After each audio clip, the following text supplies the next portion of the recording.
Schön, dass ihr hergefunden habt. Fangen wir mal so an. Ja, wir freuen uns voll, euch als Gäste da zu haben für den ersten Detox. Für die erste Episode der Detox-Reihe.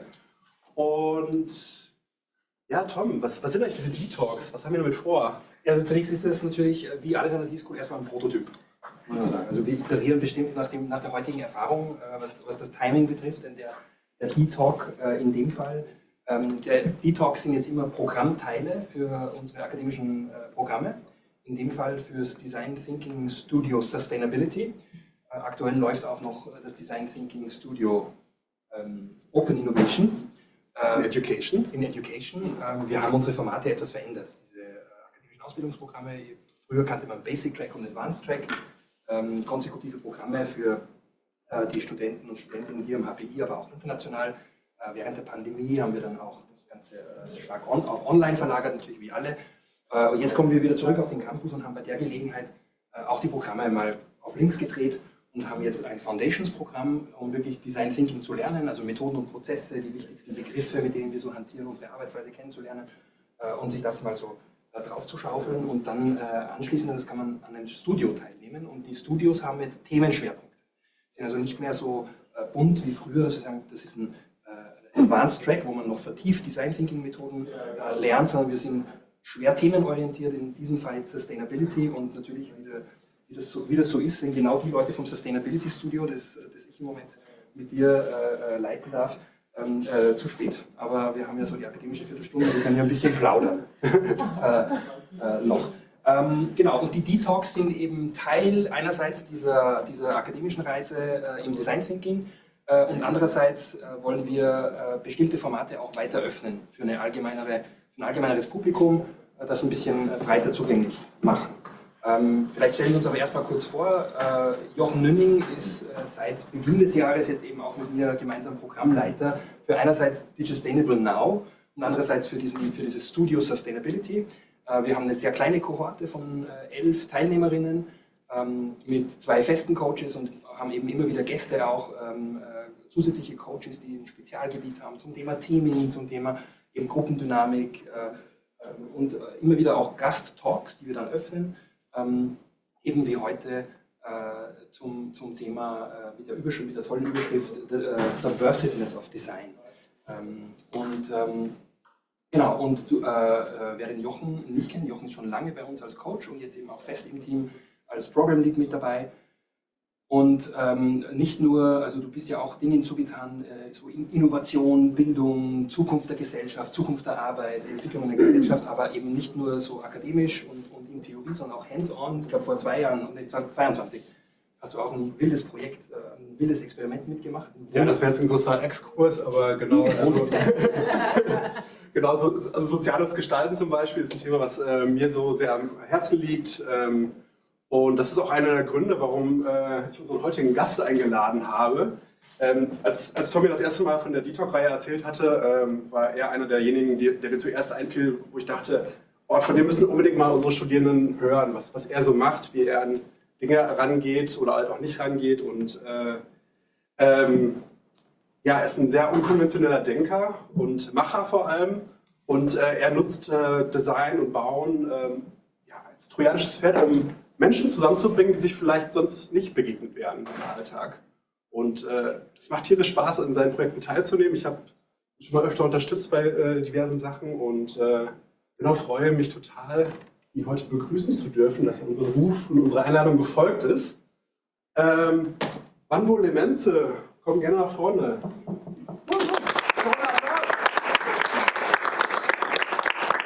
And Vanvo, the stage is yours. Yeah. And afterwards, we will also have like a Q&A session, maybe also in between. I don't know what you have prepared, but let's surprise us.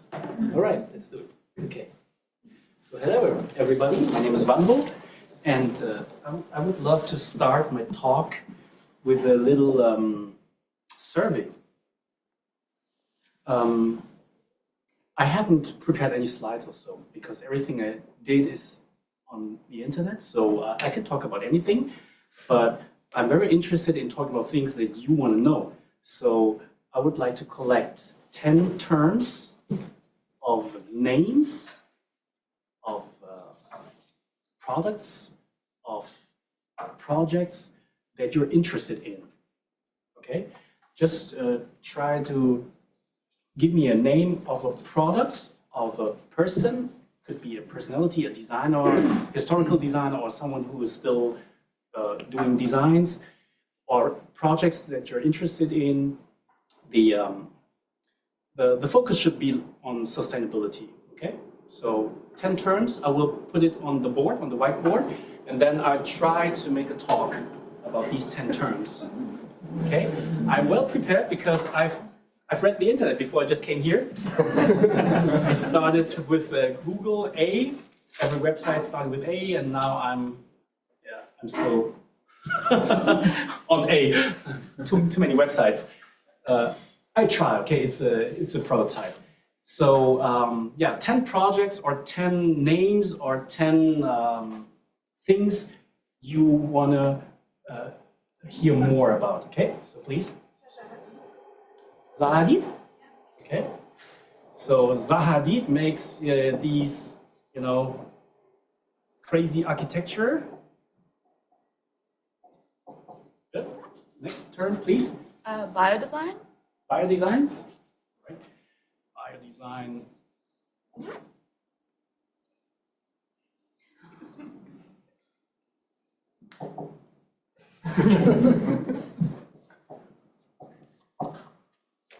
Who else?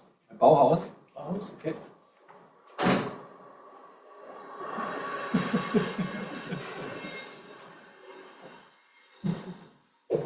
Urban mobility. Urban mobility, all right.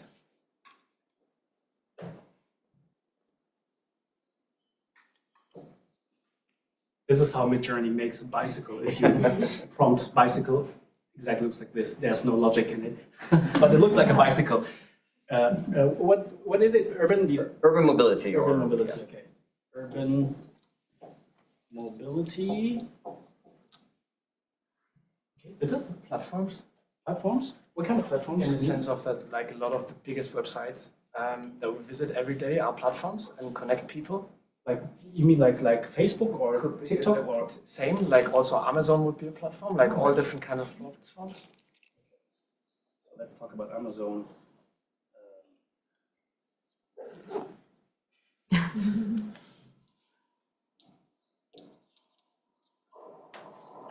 Okay, bitte? Cooperatives, Cooperatives? What do you mean by cooperatives? like supermarket cooperatives or living together in a cooperative. Okay, like Genossenschaften in German? Yeah. Okay, so how can I illustrate cooperatives? Yeah, maybe like this.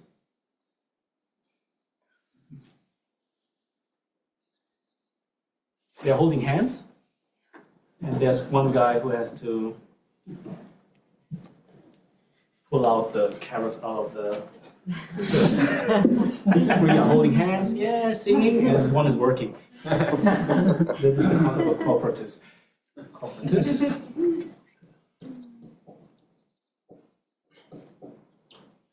Okay, bitte? Hartz IV furniture. Hartz IV furniture, right?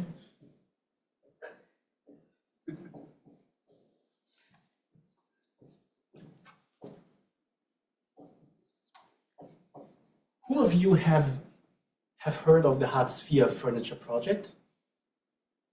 Okay, still. You know what it means, right? If you know what Hartz IV Möbel is, that means that you are old.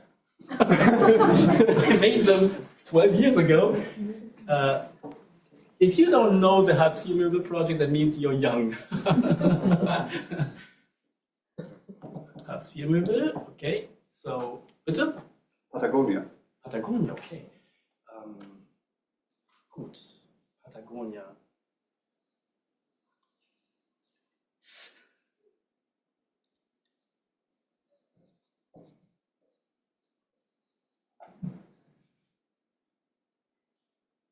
Do you mean like Patagonia the company, or like companies that are like sustainable and democratic?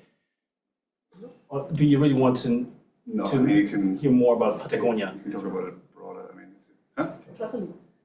exactly. Patagonia and Co., okay? Location. No, yeah, exactly. Yeah. Gut. Noch was, bitte? Aravena. Who? Complimenting Zaha Hadid, the architect, Yeah, the what's- Pritzker-Preisträger. Achso, Aravena? Yeah. Okay. So, yeah. Have you heard of Aravena? You know what Aravena stands for? Aravena is Chile, Yeah. an architect from Chile, and he made these houses. He just built half of it, just the half. And here's, you know, the kitchen, the toilet, because these things are complicated to make. And the other half was empty. And he told the owner to fulfill or to complete the house. So he just made half of it. In German, it's completely the opposite. In German, we have invented the Doppelhaushälfte, and he just made really the half of it. The Hälfte, and in German, the Doppelhaushälfte. Have you ever thought of that concept of Doppelhaushälfte? What a weird name it is. I mean, like, there's no logic. Doppelhaushälfte is just one house. The double of a half is one. So Doppelhaushälfte is one house. And he really made half of the house. Half house. So this is Aravena. And he called this kind of design incremental design. Incremental.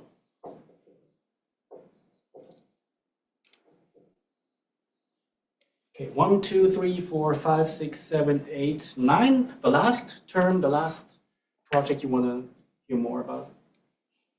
Ja? Warst du schon oder? No. Nee. Noch jemand? Du? Ja, bitte? Circular architecture Circular or creative architecture. cradle. All right. Okay, let's talk about circular architecture.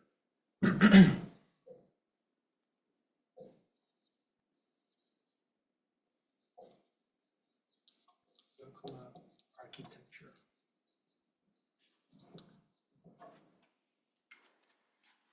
Okay, that's it. Let me render it. Colors. You know how Midjourney works, right? It's exactly the same. You prompt in some words and then it makes rendering like magic and then it spits out a picture. Yeah, let's talk about that big picture. I would like to talk about social design and about the subversiveness of social design. And I have an idea of what it could be, or let's say it like this. To me, social design is not Bauhaus, right? It's not about like having a very nice shape of something, or to quit doing things, or break with all traditions. That's what, for me, that what makes Bauhaus so strong is that, you know, they try to make everything different than the architects before. And what I really like about the Bauhaus movement was the ambition to design, let's say, a new era of political society. You know, the Weimar Republic was the very first democratic state in Germany, and that was exactly the year when Bauhaus was founded. So they tried to, you know, to give the package and the cities and the streets to that society, the new society, which is called democracy, which was completely new. So this is what I really like about the Bauhaus movement. So it was the right thing at the right time. Today, 100 years later, we already have that thing called democracy, and we don't think we should, you know, we should not exaggerate with flat roofs and white walls and so on, because we don't need to, you know, to shape that new era. We have new questions that we have to shape. So Bauhaus is, for me, not an answer if we talk about social design or about sustainability. And I know that a lot of people like Zaha Hadid and let's say bio design or design which is not rectangle, the complete opposite of that maybe. Yeah, in the Bauhaus everything was like, you know, rectangle.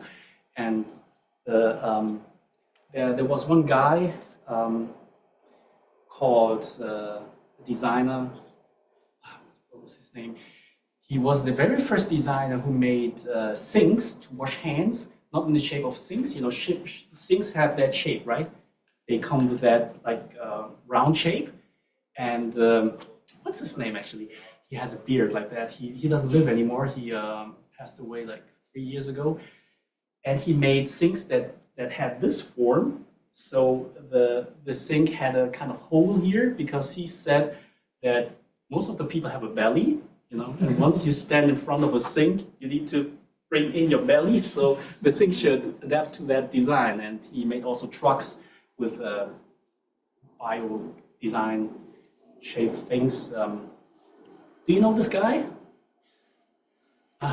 He has an Italian name, but he was a German architect. I was sitting once in a plane right behind him and could listen to all of the things he said with his Chinese wife. I forgot his name. Yeah. Maybe later I will tell you. Or Alexa? Is Alexa here? And You're talking about Kolani? ja, genau, natürlich Kolani. Yeah, I'm talking about Kolani. Yeah.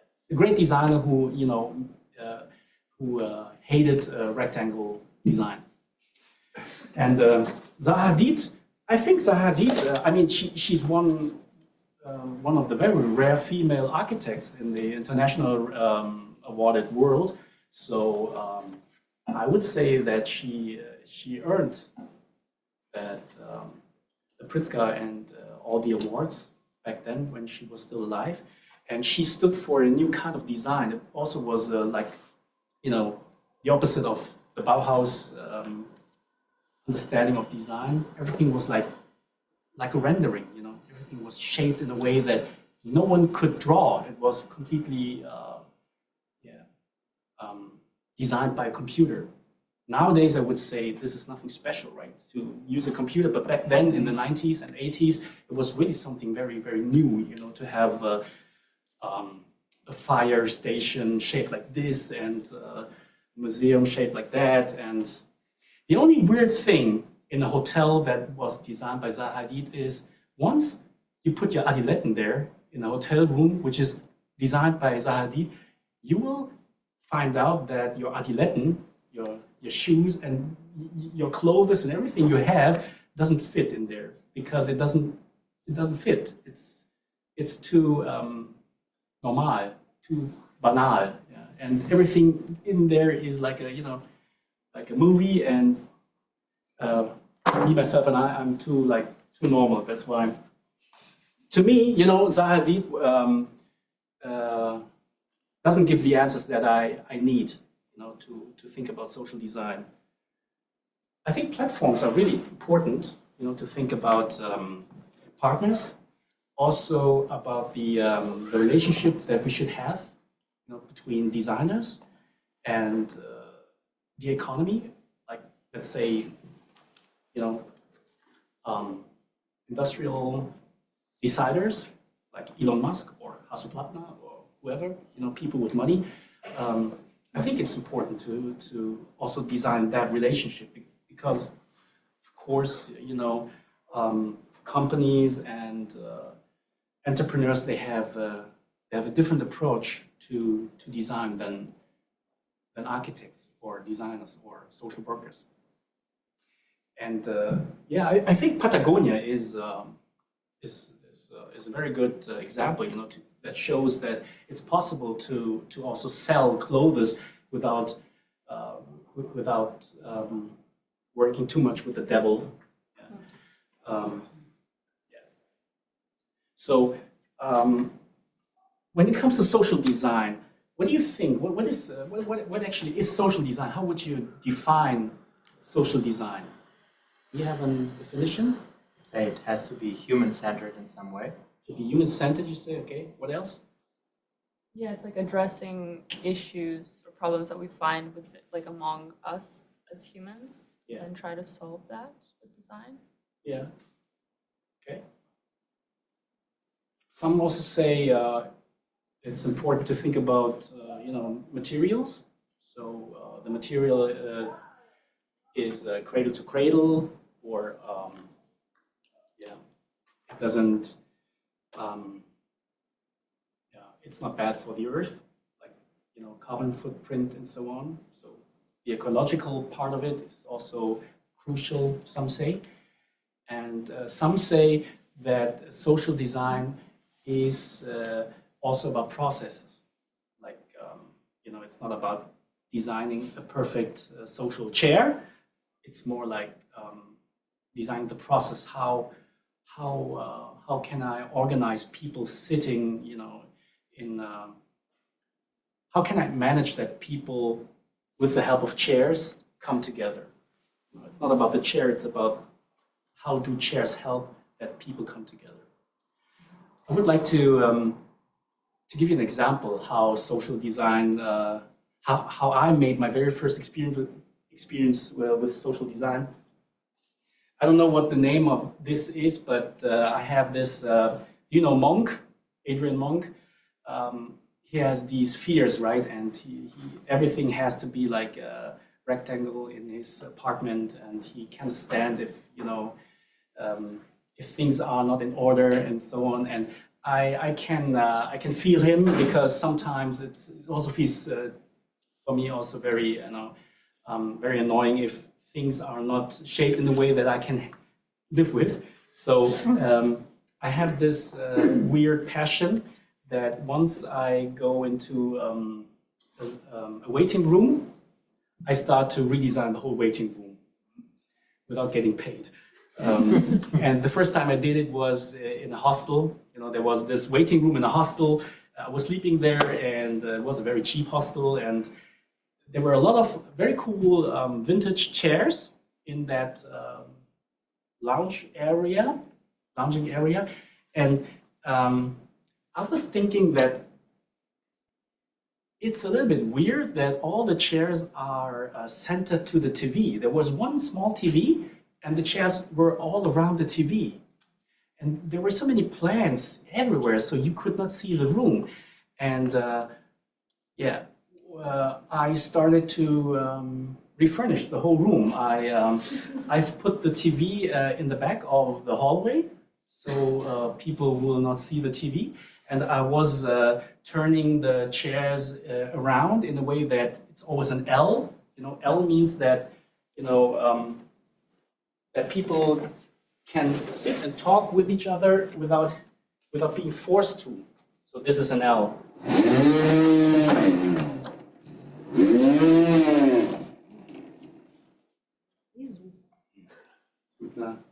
There's an engine inside. So this is an L, right? So this is the best situation for a talk. If you have people like in front of you, this is not a talk. This is an interview, right? So this is very good. So I started to reshape the whole waiting room in L situations, and I've put all the plants outside of the room because, in my opinion, plants belong to the nature and not to the living room. And I've put all the board games out of a closet that I found, and have staged them on sideboards, so they would be inviting people to play games together and sit like this and talk to each other. And I was really proud because it looked very good. At the end, I was thinking, wow, yeah, you made a good job. This is a very nice design. Yeah, it brings people together. And then the owner came of that hostel, and he was shocked. He said, wow, I just left the room 15 minutes ago, and I come back and everything has changed. Like there was a kind of ghost here or something. Have you noticed anybody, or what happened? Where are all the plants? Where's the TV? What happened? And I was really proud because I thought that he would like it. And I said, yeah. What do you think about it? He said, wow, it has really changed the whole atmosphere. And I said, yes, it was me who did it. He said, it was you? Yeah. Do you know what that means? And he said, yes, people now can come together and have a talk. And he said, no, it means that you will have Hausverbot for the next 5 years. What is Hausverbot in English? You're kind of not permitted to enter the place. Yeah. There's not Bar. such a thing in the United States. Right? I don't have a word for that. In Germany, we have Hausverbot. That means you're not allowed to come into that house anymore. Yeah, I had a Hausverbot. So what I try to say is that, my approach to social design was not his approach to social design. And my approach to social design was maybe a little bit too pushy. I tried too hard to educate people or to change people. And that's what I really learned with the Hartz-IV-Möbel. And one of the inventions I made, the 1 square meter house, that it's really important as a designer to know your place. I, as a designer or an architect, I cannot change people. I cannot change the way how people eat or behave or elect. I cannot change the way how they elect parties or how they see people. This is this should be like an aim of all designers, architects, and teachers and social workers. But we should be honest. It's at the end of the day, it's just it's just design. And when I made the 1 square meter house and the Hartz-IV-Möbel, I learned that, that I need to understand my place, my role in society. When I made the Hartz-IV-Möbel, the concept of the Hartz-IV-Möbel is I wanted to have access to the most fanciest and the most luxurious, the most Bauhaus-like furniture that exists in the market. Eames chair, Kandinsky chair, Marcel Breuer chairs, all these chairs are design pieces, iconic pieces, but they're so expensive. One Eames chair, a lounge chair, costs like 7,000 euros. And my approach was to look, was there any design made by Bauhaus directors or Bauhaus teachers? And what can I do to enable people to get these chairs without buying them? So I invented blueprints. Hartz-IV-Möbel is not a company, it's just about blueprints. I invented blueprints, and with these blueprints, you could design your own chair that looked a little bit like a Bauhaus chair or very expensive chair with material from the home improvement store, like Obi and so on.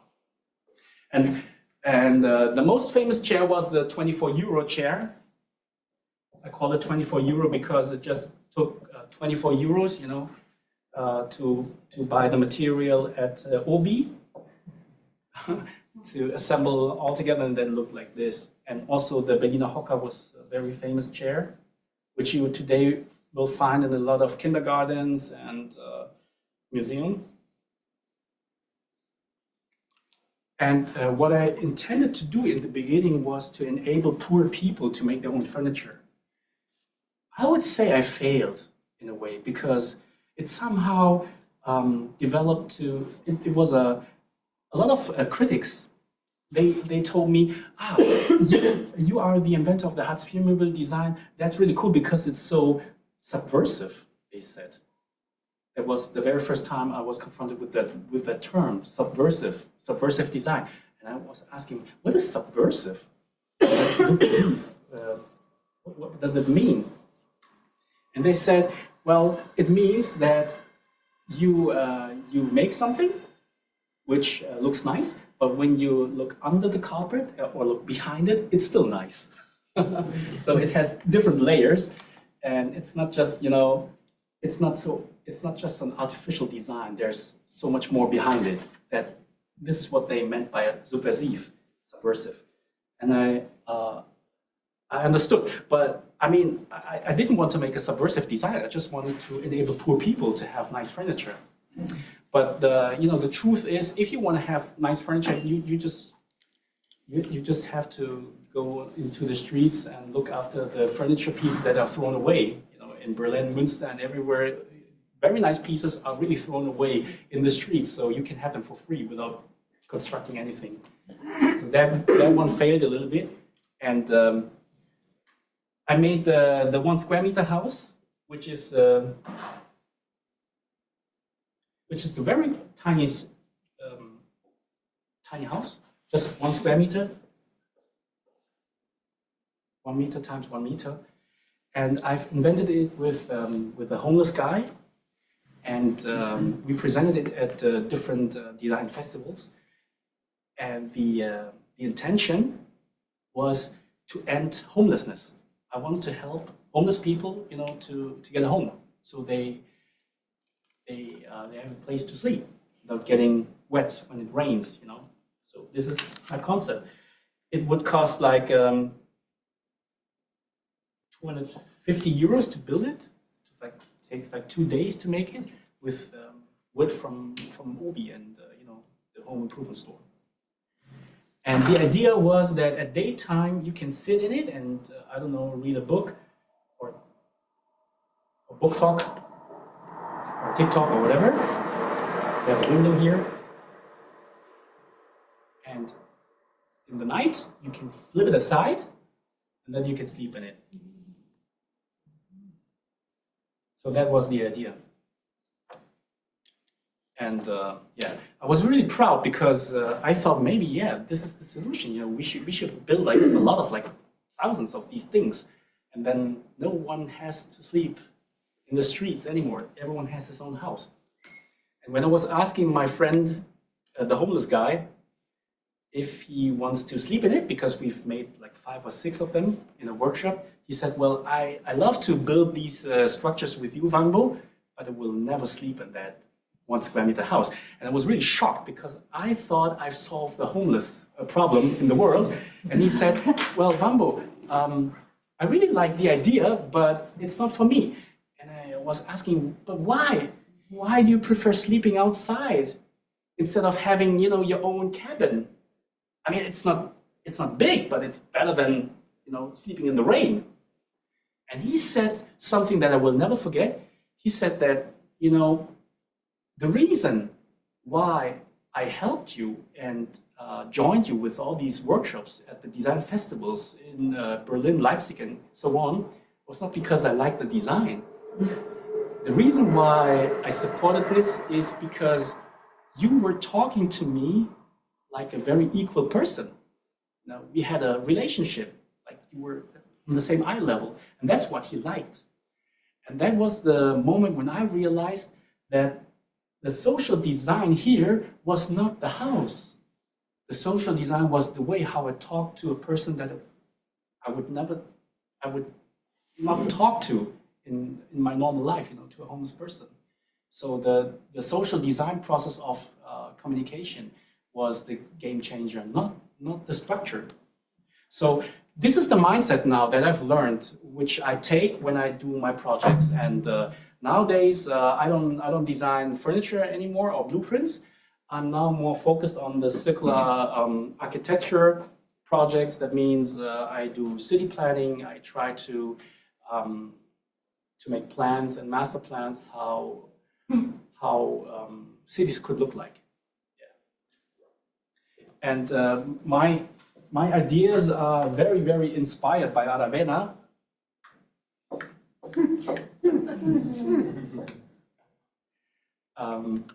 Because he had this, he has put this thought into architecture, which was really new, the DIY thought, right? The DIY moment that designs should not be perfect or finished. You can leave them open like a beta version, and that's what I really like about his design. The architecture world is completely the opposite. You cannot build half a house, or you cannot build a house which is not really safe. You know, you have to calculate, of course, the statics of a house before you build it. You cannot just go on and say, yeah, let's try, you know, because you have responsibility, right? Once, you know, if something is crooked and falls down, maybe people will get hurt. So in architecture, you cannot build half houses. That's nearly impossible in Germany. But I like the idea of designing things that can be finished by someone else. You know, me as an architect, I'm more like an igniter. It's about ignition. It's about putting a thought into a society, and then the society develops it. Yeah. So I like the idea of that. And you know, really important also if you think about city planning. I don't know if you have this is the thing that you do in your normal life. But if you think about city planning, about the planning of streets, for example, or the use of mobility like cars, bikes, U-Bahn, subway, public transportation, and so on. I've learned so much from Barcelona. You should just Google Superblock. And this is really inspiring what they did in Barcelona with the Superblocks. What I like about the idea of Superblock is that it's, let's say, it's not black and white. You know, in Germany, often we have this black and white discussion. That means there's one side that says bicycle is the real thing. And then the other side says, no, cars are the real thing, you know. And these, both sides are fighting against each other. It's a competition, you know. The space is limited, so we are fighting for each square meter that we get for bikes or for cars. And what I like about the Superblock is that they integrate both sides, you know. They don't say cars need to go completely out of town, but they should give up half of it. So half of the street is for bikes and for passengers, for people, kids shits, kids shitting in the streets, no, for people, and the other half of the street is for cars, but not for parking, only driving. You know, they're not allowed to park there, but there's still cars in the city. So I like the idea of, you know, not thinking in black and white, but having different approaches to that. So social design for me, you know, is not about technical questions like how can we do a very nice furniture with very few money from the home improvement store, or how to organize cooperatives, or making, you know, or to end homelessness. Social design is not thinking in solutions. To me, social design means what can I do to help the kids of my kids finding a better world. So this is the crucial question that I always ask myself. You know, what can I do today that maybe the kids of my kids could be proud of one day? I don't know if they would be proud of it. They will say, "Oh, my grandpa once had a talk here at the D space," but maybe yes. I don't know. But this is like my compass. You know, I always, before I start a job or a project, I ask myself, the kids of my kids, would they be proud of what I'm doing, or is that kind of like cringe? Yeah. Now I have 3 kids, and well, 50% of the things I do, they think it's cringe. So let's talk about that. Thank you for listening.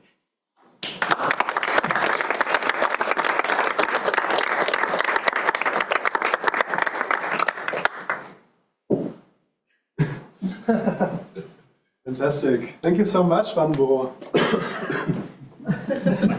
So, did we cross all the topics? Platforms is still not... Manche Sachen habe ich nicht geredet. Maybe we find a few minutes for that now in our open discussion round. For that, I would like to move the couch a little bit back so the web can record this better. I make space here, so you can sit on a proper couch. So Yeah. just here, in a side chair. So he's alone on the couch now. Ich mache mal ein schöneres Bild, ja. That's good.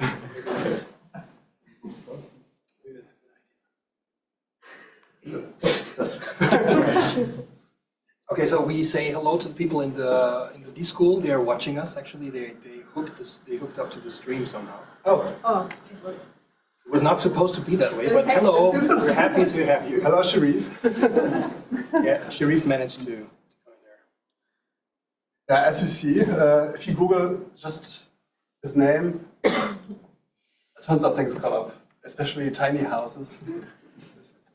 Yeah, maybe to the audience, this time is also now for you. Do you have questions to Vanbo and about his work?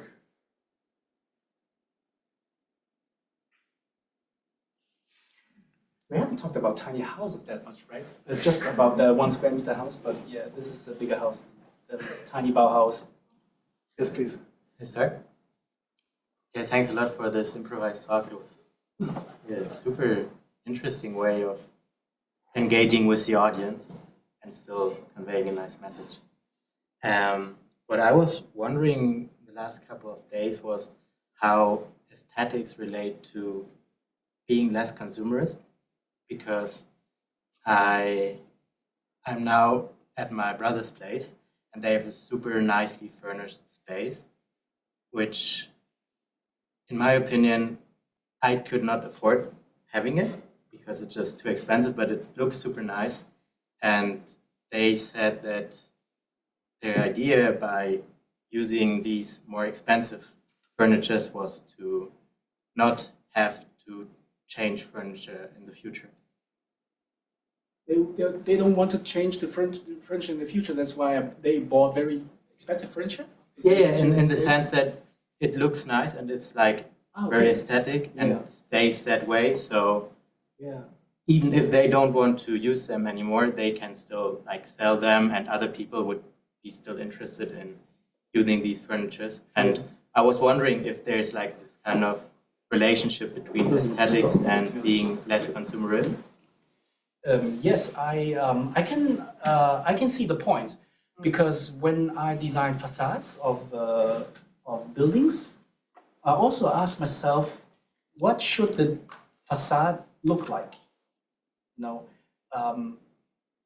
I was taught in my architectural studies that we should be very functional, form follows function. So we should leave out everything that doesn't support the function of the house. That means ornaments and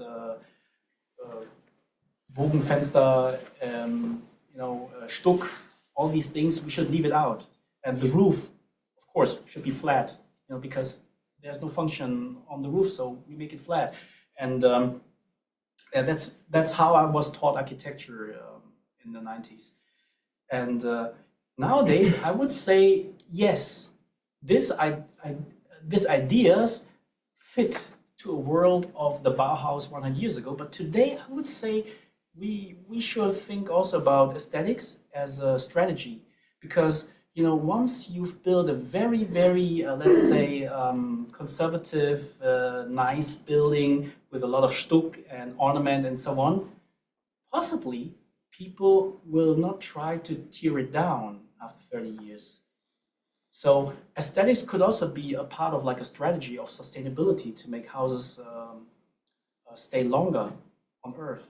You know that statistics say that a house that you build today will just last 20 years or 30 years, and then you will tear it down because you cannot stand it anymore. You cannot see, you will not want to see the house anymore because you hate the facade and everything.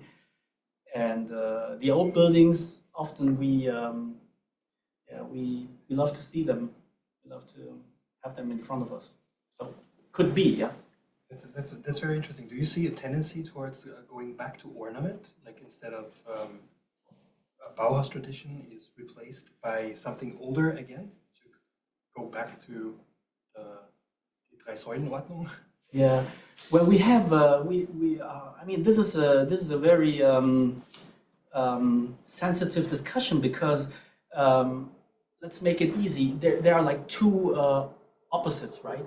If you look at the Humboldt Forum, the reconstruction of the castle in Berlin, of a Prussian castle, you will see two positions.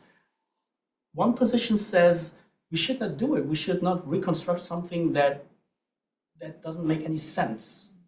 And there's the other side that says, well, it was really nice. Why not having a nice building?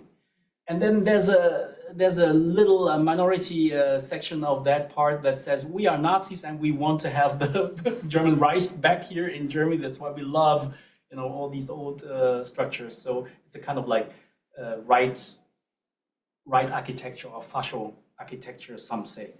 And my position is somewhere in between. I think that there's a point that I can understand that we should we should be focused on the future and the present and not in the past.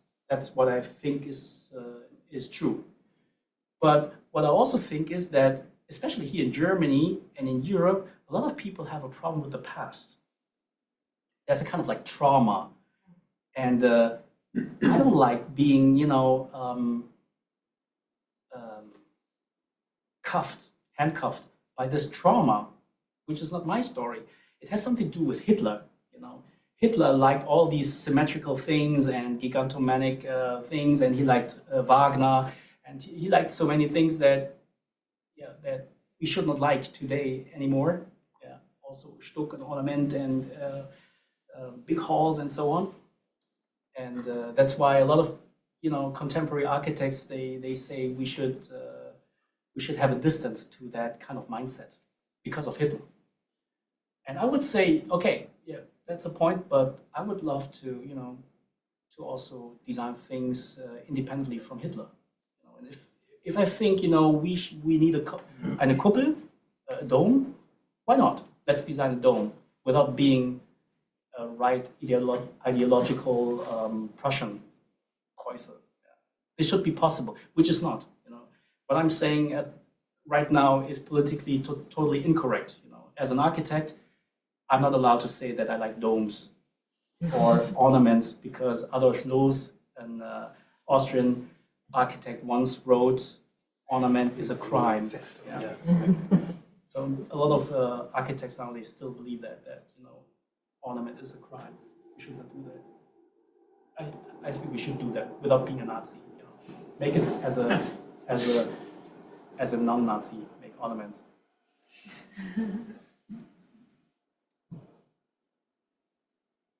Please. I have a question about the future.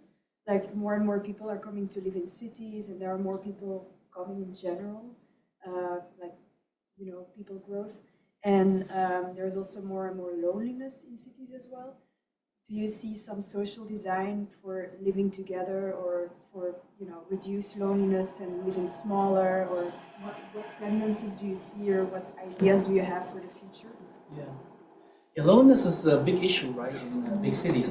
But I have to tell you, loneliness is a much bigger issue in rural settings. It's easier to find someone in the city than in Prignitz. Do you know Prignitz? Yeah, they're just wolves living there. No human beings. Just a very few people living in Prignitz, one of the least dense population in Germany. So if you are depressed and you live in Prignitz, you probably will die and no one will notice. If you're depressed in Berlin, somehow someone will find you and hopefully help you out. So loneliness as a goal, how to design neighborhoods and cities is really important. And what I think is there are different kinds of lonelinesses, right?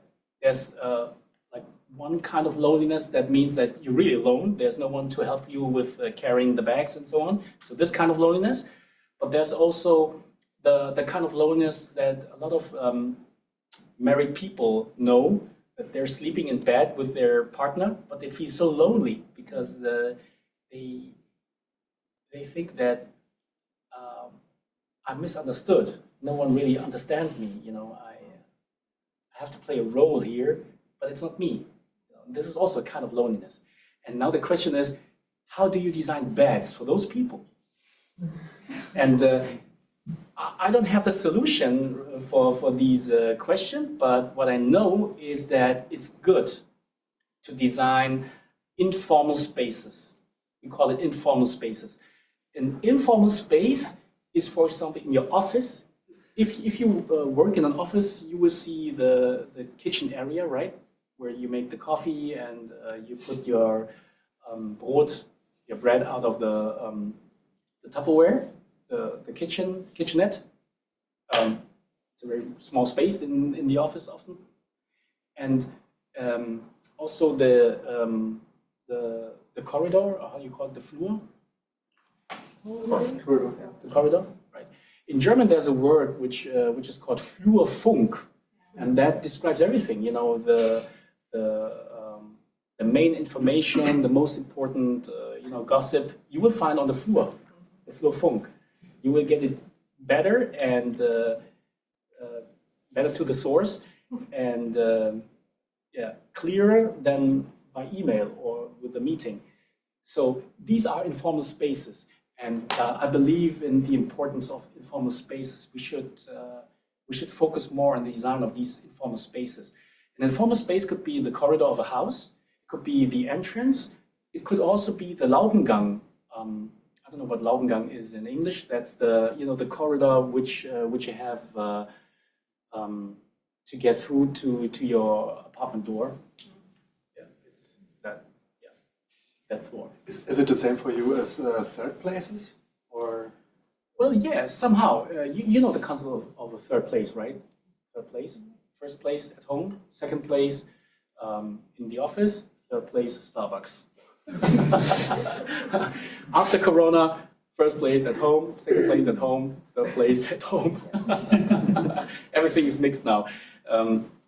Well, I don't think that we can talk about third place anymore after Corona, because Corona really shook up everything. You know, also the idea of moving into the city is somehow disturbed now. It was a worldwide trend that people move into the cities, and in Corona and after Corona, a lot of people started to move out of the cities. And I think they will come back, but we have to wait like 2 or 3 years. I don't think that they will be happy in Prignitz. Yeah. Since you're talking about this, I think that in the beginning you said that when Bauhaus started, there was a political shift coming with democracy. And we are now not having a huge political shift like back then 100 years ago, but I guess we have a big shift in how we work and how we live together. And I see the shift more in decentralization. So in the industrialization, the people came to the cities, as I said, and now we are leaving the cities because we can potentially, not everyone, but a lot of people can work from anywhere. So I have a 100% home office job, and I could live wherever I want as long as I'm there at the time I need to be there. Yeah. And I think this, we will see who's right. I think we will. This shift will keep on going and people will spread around, but then we have to rethink Prignitz. And I think Prignitz. And I think that's that could huge be the potential. slogan, right? The next slogan of Prignitz. But I see big potential in this because I moved from Berlin. So I lived in West Germany, then I moved to Berlin, and now I am living in Brandenburg city. And it's dying slowly, but it's also very, very slowly coming back to life. So there are so many empty houses that are destroyed, but I think that any of these houses gives huge potential to design the city and to rethink how we want to live there. And I think Prignitz has the same potential. Yeah, I would say that the whole trend, the so-called workation trend. Have you heard of it? Workation, like a mix of work and vacation. The company wants you to feel like the work is vacation. In fact, a friend of mine who is a Bauleiter, he works for a big company. He organizes the construction sites, and he's allowed to work from Gran Canaria, like 30 days a year, and he does it because he says, when organizing or pre-organizing, preparing a construction site, you don't have to be on site. You can do it from a computer, from everywhere. So he organized some construction sites from the beach. And what I like about the idea is that we have overcome the concept of defined spaces. That means what I always didn't like about architecture lectures was the definitions. You know, they said, well, this is the project. What do you want to design? Do you want to design an office or a school or a housing project, a residential project, or a Sonderbau? But I had to decide, you know, whether it is an office or a home. And today we know that at home a lot of people are working. They use it as an office, right? So what I see is that more and more people now are questioning these definitions. You know, can you really separate the design of an office building from the design of a home building in the future? I would say no. Let's design offices in a way that you can imagine to live there. You know, it's not that complicated because you have all the infrastructure already inside, like, you know, the bathrooms and the showers and windows and everything. That's my opinion, you know, to design shopping malls in a way that you can also imagine it as a hotel one day, or a senior residence, or a kita. And of course, if you want to design a kita, you need windows. That's why I don't like the Alexa. It's called Alexa, the shopping mall. Alexa, yeah. This shopping mall doesn't have no windows, and there are some Karstadt and Galeria Kaufhof buildings that has no windows. That's why it's so hard to imagine something else than Karstadt, and Karstadt is dead, right? So. As a designer, I would say let's design things in a way that you can imagine anything inside of it. You know, it could be it could be anything. It's not a school, it's not an office, it's not a shopping mall. It's a space for possibilities. So this is probably something new. A lot of architects they don't like what I just said, because they are like experts in designing airports, experts in designing schools, experts in designing museums. And when I say, no, we should design an airport in a way that you can imagine a kita inside of it, they will say, well, I have an expertise in making airports and I earn a lot of money with that, and I don't want you to tell me that you could also make a kita out of it. It will lower my, you know, my expertise. That's why a lot of experts, they don't like what I say. But I think it's better for, you know, for a sustainable world in which everything should be like flexible, you know, and adapt to the different situations and lifestyles that we have. Darf ich überhaupt? Ja, okay. As long as we First want. of all, No, thank you for speaking in English, because I'm one of the persons that doesn't know German, so it was very nice hearing this lecture. And I wanted to ask, can you maybe give an example, like how social design impacts like master plans and generally urban designing, and how those two are connected? Because when we are working on like small projects, like I think it's maybe, for me at least, easier to see how that can impact a person. But when it comes to especially like master plans of the cities. Yeah. Well, I have an answer to that you probably don't like. You know, once you have a briefing, there's always a briefing, right? What to do and what is the aim and so on. And once you have the briefing, of course, you try hard to get the answer to the questions that were declared in that briefing, right? So you try hard to make prototypes and make interviews and make this and that to get a result for your challenge. And I would like to encourage you to develop a parallel path, right? Let's say if you design things or projects, it could also be a birthday party. If you have a goal or a target or an aim, you try to get there, right, from A to B. I need the board.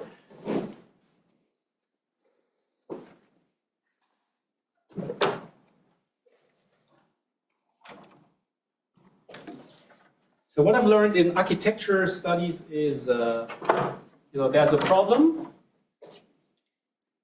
and there's a solution, and now you have to find the way to get there.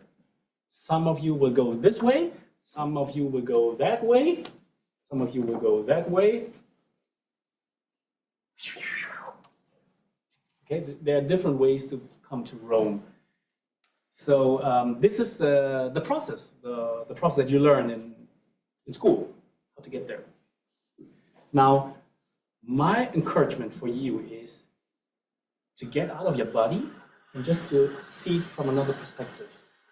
And imagine that maybe there's also something like that.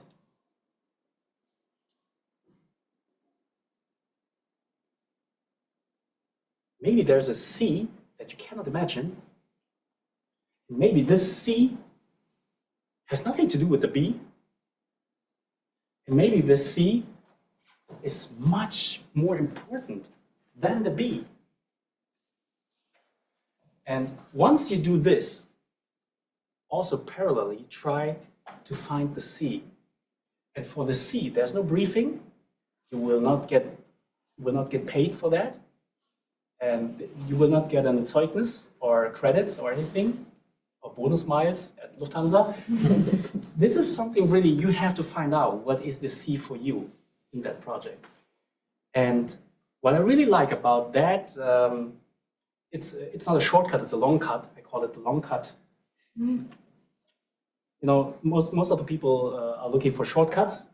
This is the long way, you know, to get somewhere, to a place where I didn't want to go.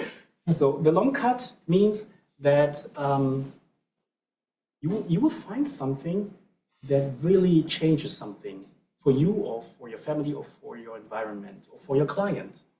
And this has nothing to do with B anymore. And the Hartz-IV-Möbel is, for example, a C project.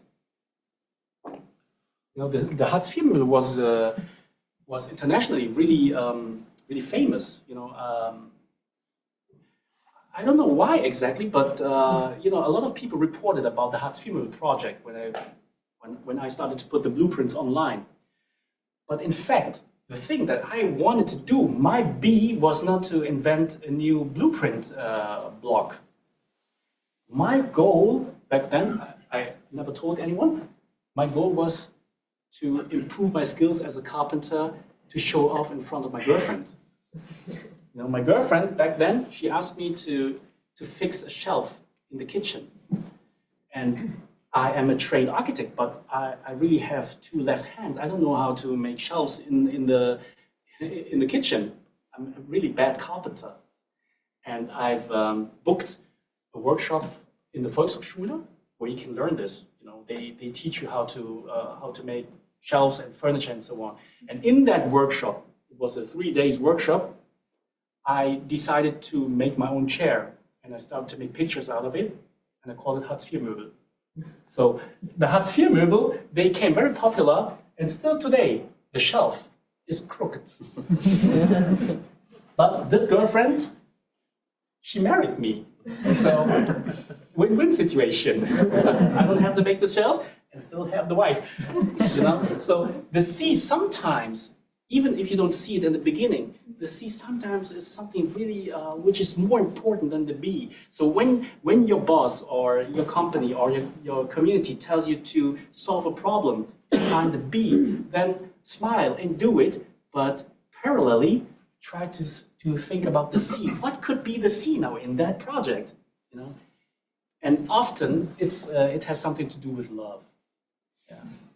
Sometimes you find someone you would never find, you know, if you would not work on the solution on the B, and try to look into the doors that will open for you.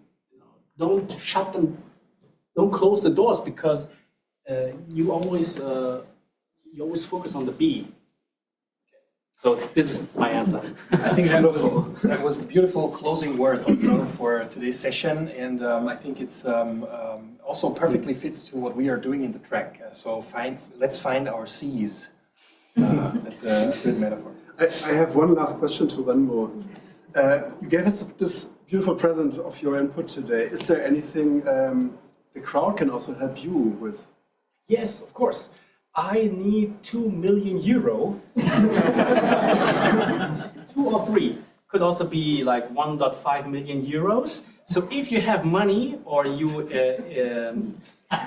inherit, wie sagt man, erben? If you inherit money, please think about it and give it to my tiny foundation. It's no joke. I try to rethink the way how we build houses, social housing. It's not the tiny house what I'm talking about. It's about like having a new kind of like way to create social housing in Germany. It's called co-being house. And yeah, what I need at the moment is ein Grundstück, is a Land. land, yeah, land, where I can put the co-being house there. I would do with a cooperative with Patagonia. Ding ding. Where is it? Yeah, it could look like this, or like this, or like this. So the shape of the facade is a Trojan horse. That means it's it's nice to look at the facade. It's very important to make nice facades because once the house is very aesthetic and beautiful, people hopefully will not tear it down in 30 years. And behind the facade, there is a very functional housing concept that allows very small apartments in there, which makes it possible to make affordable housing for everyone. So I learned a lot from tiny house floor plans, and I've implemented it into that housing project. And I just need land, land like, I don't know, 15 meters wide, height, somewhere in the city. I would also take Prignitz, but it would be better in dense areas like in Potsdam, Berlin, or Leipzig, or wherever, where a lot of people are looking for an affordable housing. Yeah, that's what I'm looking for. And how can they contact you the best to support you if they have some ideas or money? You can just put the money into a plastic bag and just leave it in front of my door in Kreuzberg. I've founded a tiny foundation. Please feel free to look at our website and subscribe to our newsletter. And there you will find the news, about the Co-Being House project. My company, it's a social company, social NGO is called tinyfoundation.org. Jochen is also part of that Am I? movement, so to say, because he helps me a lot. He sponsored me a computer once. Oh yeah, that's true. And yeah. So this is the website, Tiny Foundation, and there's this, somewhere is the submit button. Yeah. Question. And the city doesn't want to help you? Well, yes, I'm also working with different parts of the government. But, the government is not, how do I say this? The government, or let's say politicians in general, they of course, they need they choose a way which doesn't have so many question marks. They choose paths with a lot of Ausrufezeichen. Exclamation points. Exclamation points or exclamation marks. And my projects, the project I do, they have a lot of question marks. They have a lot of like open ends. And politicians and governments and sponsors, they don't like open ends. They really need to know, what is the time, what's the business plan, what is the output of all of this. And I also try to give them the answers, but sometimes it's easier, to just do it on your own without the government. But of course, I'm in touch with the Bauministerium and different parts of different cities, governments about the Co-Being House project. Because they can give land, that's the big advantage. They can give land very günstig. All right. Thank you so much. We can also continue this conversation further because we set up a little bit of catering with a little bit of snacks and a few drinks. So feel free also to continue this conversation. Maybe Vanbo, you have a few minutes to join that. And thank you so much for following our invite and for being here. It was an honor.